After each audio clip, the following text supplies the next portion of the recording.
Totoo ba yung postpartum? Isa sa mga dahilan kung bakit may postpartum ang mga babae ay dahil bawas ang kanilang self-confidence. Dahil sa pregnancy skin changes o physiologic skin changes of pregnancy. Maraming babae ang naghahanda sa pagdating ni baby, pero walang naghahanda sa pagbabago ng kanilang mga katawan. Kapag buntis ang isang babae, madalas ang pinag-uusapan ay ang magiging anak.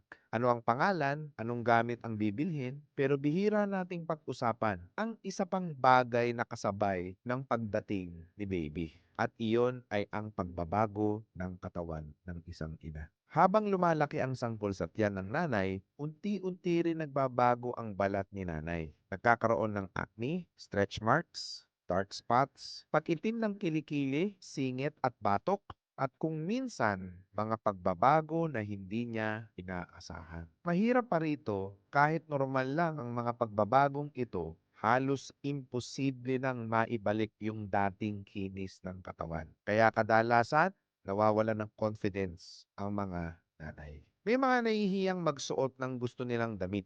May mga umiiwas magpa-picture at mayroon ding pakiramdam nila ay hindi na sila kagaya ng dati. Hindi dahil wala silang ginawa, kundi dahil may mga pagbabago sa katawan na kasama talaga ng pagbubuntis. At isa sa mga nakaranas nito ay si Jenny Ang. Noong siya ay nagbubuntis, nagsimula rin siyang makaranas ng iba't ibang skin concerns. Nagkaroon siya ng dark spots, stretch marks, at pag-itim ng ilang bahagi ng kanyang katawan. Katulad ng maraming kababaihan, nakaramdam din siya ng insecurities. Pero imbes na tanggapin na lang ito, naghanap siya ng paraan para matulungan ang sarili niya. Kasama ang kanyang sister-in-law, nagsimula silang mag-aral tungkol sa skincare, aesthetic treatments, at iba't iba pang teknolohiyang makakatulong sa mga taong dumaranas ng parehong problema. At habang nakikita nila ang pagbabago sa kanilang sarili, may isang realization silang nakuha. Hindi lang pala sila ang nangangailangan ng tulong,